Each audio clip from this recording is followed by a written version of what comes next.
ડભોઈ ખાતે કોંગ્રેસનું આજે સંગઠન સૂચન અભિયાન અંતર્ગત બેઠક યોજાઈ, જેમાં મોટી સંખ્યામાં ડભોઈ તેમજ તાલુકાના કોંગ્રેસ કાર્યકરો હાજર રહ્યા હતા. સાંસદ અને વડોદરા જિલ્લાએ એઆઈસીસી સંગઠન પ્રભારી કુલદીપ ઇન્દોરીના અધ્યક્ષતામાં સંગઠનને લગતા પ્રશ્નોનું નિવારણ લાવવા પ્રયાસ હાથ ધર્યો હતો.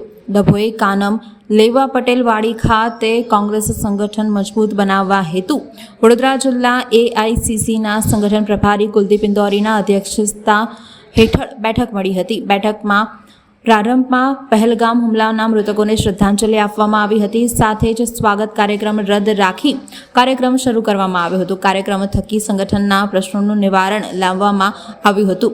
આ પ્રસંગે સિદ્ધાર્થ પટેલ, પૂર્વ ધારાસભ્ય, કોંગ્રેસ પ્રદેશ સમિતિ પ્રભારી જગદીશ પટેલ, ડૉક્ટર પલક વર્મા, ધારાસભ્ય ઇમરાન ખંડેલવાલ, ડભોઈ તાલુકાના પ્રમુખ દિલીપ પટેલ, શહેર પ્રમુખ સતીશ રાવલ, સુધીર બારોટ, કોર્પોરેટર યોગેશ ઠાકુર, સુભાષ ભોજવાણી સહિત ડભોઈ તાલુકા અને શહેરના કોંગ્રેસ કાર્યકરો ઉપસ્થિત રહ્યા હતા. આગામી સ્થાનિક સ્વરાજ્યની ચૂંટણી અને વિધાનસભાની ચૂંટણીમાં મજબૂત સંગઠન સાથે કામ કરવા હાકલ કરવામાં આવી હતી. સાથે આગામી ચૂંટણીમાં ઉમેદવારો નક્કી કરવા જિલ્લા કક્ષાએ कुलदीप इंदौरी द्वारा जनावવામાં આવ્યું હતું. देखिए, पोस्ट तो जो लगा है एआईसीसी ने जो डायरेक्शन दिया उसी के अनुसार लगा है. ऑल इंडिया कांग्रेस कमेटी के निर्देशानुसार हम यहाँ आए हैं. उन्होंने हमें जिम्मेवारी देकर यहाँ भेजा है, मुझे और मेरे जो साथी हैं इमरान खंडेलवाल जी, डॉक्टर पलक जी, जगदीश जी, ग्रामीण वडोदरा जिला जिसके हमारे अध्यक्ष हैं जसपाल सिंह परिहार साहब.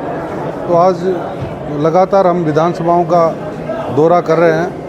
कल भी हम 2 विधानसभाओं में जाकर पोस्टर में फोटो नहीं है. देखिए, निर्देश जो पार्टी ने दिया उसी के अनुरूप वहाँ से जो डिज़ाइन आया उसी के अनुरूप फ़ोटो लगा है. और यहाँ फ़ोटो किसी नेता का लगना नहीं लगना वो अलग बात है. राहुल गांधी जी खड़गे साहब का फ़ोटो है, वो सबसे बड़ा हमारे लिए सबसे बड़े नेता हैं. जब उनका फ़ोटो है तो मेरे ख्याल से कोई औचित्य नहीं है. आज मैं एआईसीसी इंचार्ज भी रहा हूँ, सांसद रहा हूँ, और इसके अलावा भी हमारे जो राष्ट्रीय स्तर के नेता हैं, जो स्टेट के प्रभारी हैं, उन लोगों को भी जिला स्तर की जिम्मेवारी दी है. तो आप समझिए कि आज जो जिम्मेवारी है वो सबसे बड़ी बात है. आप चाहे वो वार्ड की जिम्मेवारी हो, चाहे विधानसभा की हो, चाहे जिले की. तो इसलिए पोस्टर में किसका फ़ोटो लगा नहीं लगा इस बात पर हमारे कार्यकर्ता, हमारे नेता विचार नहीं करते. देश में इतना बड़ा हादसा हो गया, 27 लोगों की जान गई है, वहाँ पर श्रद्धांजलि भी अर्पित नहीं किया. इतना बड़ा श्रद्धांजलि हो गई, श्रद्धांजलि करके ही हमने काम किया. पहलगाम में जो घटना घटी उसके लिए हमने कल कैंडल मार्च भी हमने किया. आपने शायद देखा है, नहीं देखा मुझे ध्यान नहीं. कल हमने पादरा में शाम को कैंडल मार्च किया और अपने श्रद्धा सुमन अर्पित किए. और यहाँ भी बैठक शुरू होने से पहले सबसे पहले हमने अपनी श्रद्धांजलि दी, उसके बाद ही कार्यक्रम शुरू किया. और जो स्वागत का कार्यक्रम था वो भी हमने मना कर दिया कि स्वागत कार्यक्रम नहीं किया जाए जो देश में घटना घटी है. तो आज जो देश के हालात है आपसे छुपे हुए नहीं. आप ये सवाल मोदी जी से, अमित शाह से भी कीजिए कि इतनी बड़ी घटना घटी, प्रधानमंत्री जी ना तो मणिपुर गए ना अभी तक कश्मीर गए, जबकि उनकी जिम्मेवारी बनती थी कि घटना राहुल गांधी जी विदेश दौरे पर होते हुए भी अपना दौरा छोड़कर वो सीधे कश्मीर में जो घटना घटी, जिन लोगों गंभीर तरह से घायल थे उन लोगों से जाकर उन्होंने मुलाकात की. और मोदी जी सीधे बिहार चुनाव सभा में जा रहे हैं. अमित शाह को वहाँ एक औपचारिकता करने के लिए भेज रहे हैं कि आप जाकर आ जाइए. आज सवाल पूरे देश की जनता ये सवाल कर रही है कि ये घटना घटी क्यों, वहाँ सिक्योरिटी क्यों नहीं थी, वहाँ फोर्स क्यों नहीं थी. वहाँ घटना घटने के 1.5 घंटे तक भी वहाँ सिक्योरिटी, पुलिस, इंटेलिजेंस कोई नहीं पहुँचा था. 1.5 घंटे के बाद वहाँ लोग पहुँचते हैं. तो ये एक चिंता का विषय है. जो देश सुरक्षित हाथों में है तो आप इसको सुरक्षित मान सकते हैं कि आज कितना देश सुरक्षित है. 2022 के बाद डभोई में आज पहली मीटिंग हुई है कांग्रेस की. क्या कहते हैं इतने साल तक क्यों नहीं कांग्रेस? देखिए, कुछ कमियां हैं, उन कमियों को दूर करने के लिए ही ये सबसे पहले राहुल गांधी जी ने पायलट प्रोजेक्ट के रूप में इस गुजरात को लिया है.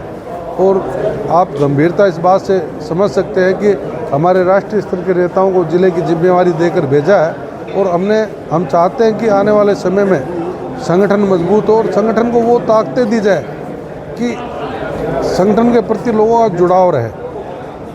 हम चाहते हैं कि जो विधायकों का, सांसदों का, जो पंचायत, नगर निकाय, जो भी चुनाव हो, उसमें सबसे महत्वपूर्ण भूमिका जिला कांग्रेस कमेटी के अध्यक्ष की होगी और आने वाले समय में उसकी भूमिका रहेगी। उसकी भूमिका यहाँ तक रहेगी कि वो जो स्क्रीनिंग कमेटी की हमारी AICC की जो बैठक होती है, उसकी राय से ही उस जिले की टिकटों का चयन किया जाएगा और निर्णय किए जाए। और जिला और नगर पालिका के जो चुने हुए सदस्य थे वो भी भाजपा में जुड़ गए, तो कांग्रेस संगठन यहाँ क्या कर रहा है? देखिए, उस संबंध में सारी जानकारी मैं यहाँ आया हूँ, जानकारी लेके ही बता पाऊँगा कि यहाँ की जो वर्तमान परिस्थिति है, क्या कारण रहे कि वो लोग वहाँ जुड़ गए और ये कमियाँ कुछ है जिनको दूर करने का हम ये कवायद शुरू की है ताकि ये कमियाँ नहीं रहे। इनको किस प्रकार से हम टैकल कर सकते हैं, किस प्रकार से इन कमियों को दूर कर सकते हैं, किस प्रकार से हम बूथ स्तर तक के कार्यकर्ता को जोड़कर उसकी ताकत बना सकते हैं, इस बात का हमारा प्रयास है। आने वाली विधानसभा में आपके उम्मीदवार कौन होंगे? उम्मीदवार तो भविष्य बताएगा। अभी तो संगठन को मजबूत करके और सबकी जो हमारे साथी कार्यकर्ता पदाधिकारी उनकी राय से होगा। अब की बार जो उम्मीदवार का चयन दिल्ली से या प्रदेश से नहीं होगा, अब की बार चयन